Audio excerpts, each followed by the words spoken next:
সর্বসাধারণের জন্য বিশ্বভারতীর পালে খোলা হাওয়া। শান্তিনিকেতন গেলে আর শুধু রবীন্দ্র ভবন নয়, বিশ্বভারতী ক্যাম্পাস ও আশ্রম প্রাঙ্গণের সব জায়গা ঘুরে দেখতে পারবেন পর্যটকরা। রবীন্দ্রনাথ ঠাকুরের স্মৃতিধন্য বিশ্ববিদ্যালয়ে আবার সবার জন্য অবারিত দ্বার। পাম্প চালিয়ে উঠছে বিল, কেএসবি পাম্প বাঁচায় বিদ্যুৎ, বিলের প্রবলেম গেল। বিদ্যুৎ সাশ্রয়কারী জার্মান টেকনোলজিতে তৈরি কেএসবি পাম্প। পয়সা বাঁচাও, টেনশন ভাগাও। সাধারণ মানুষ ও পর্যটকদের জন্য পুরোপুরি খুলে গেল UNESCO living world heritage site. This is the world heritage, living heritage, খালি হেরিটেজ না, লিভিং হেরিটেজ, ওয়ার্ল্ড হেরিটেজ যখন আমরা পেয়েছি উপাধি, এটা একটা অবটেন পেয়েছি, তো সেটা মেনটেন করতে হবে এবং ট্যুরিজমের সঙ্গে লিঙ্ক আপ করতে হবে। কালকে আমি এসেই অ্যাপ্রুভাল দিয়েছি ওটা খোলা হোক। এটা open campus, it has no boundary, because রবীন্দ্রনাথের হয়েছিল ফ্রি ন্যাচারাল কন্ডিশনে এডুকেশন হবে।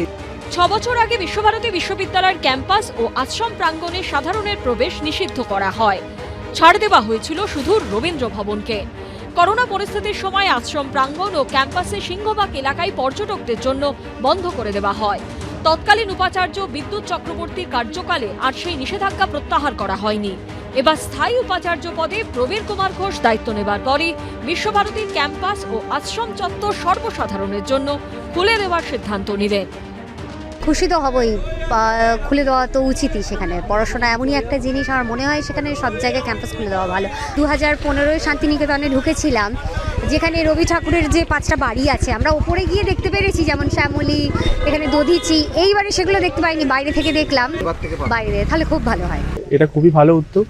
এরা যারা বাইরে থেকে আসেন, যারা দেখতে চান বিশ্বভারতী ক্যাম্পাস ঘুরে এবং এখানকার যেভাবে পড়াশোনা হয় সেই বিষয়টা যারা দেখতে চায় তাদের জন্য খুবই ভালো জিনিস।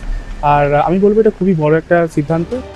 মুক্ত শিক্ষার জন্য পরিচিত বিশ্বভারতী সর্বসাধারণের জন্য খুলে যাওয়ায় খুশি আশ্রমিকরাও।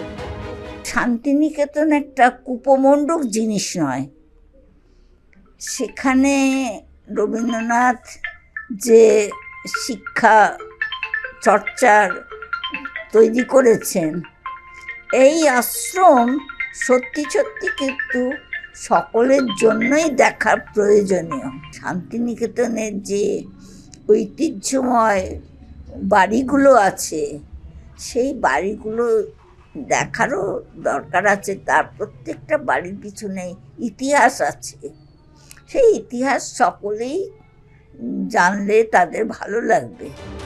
পর্যটকদের সুবিধার্থে কি করা যায় তা নিয়ে স্থানীয় প্রশাসনের সঙ্গে বিশ্ববিদ্যালয় কর্তৃপক্ষ আলোচনা করবে বলেও জানিয়েছেন তিনি।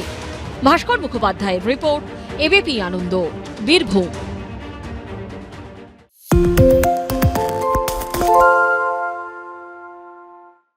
আরে চাটা দে ভাই, আমার একটা চা দেন। কি হলো আমারটা? বাংলা পক্ষপাত চায় না, বাংলা খবর চায়। বাংলা খবর, বাংলার খবর।